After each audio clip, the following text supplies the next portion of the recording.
So if you wanted to hire a countertop CTX and you were finding an error, this generally means that the instrument is probably not available for those dates.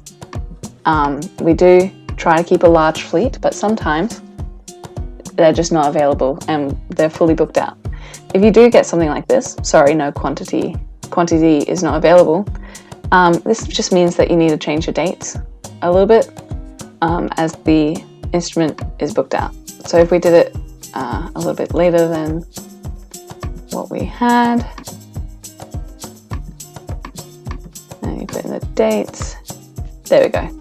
So it's now available. So that's it. I hope this was very helpful in how to use our online store, and please feel free to reach out if you have any issues. But if you want to hire, you want to purchase services or products, go ahead and dive in. It's a great online platform and we hope you have fun doing it. If you really liked this video, please like and subscribe to Professor Spectrum for more tutorials similar to this.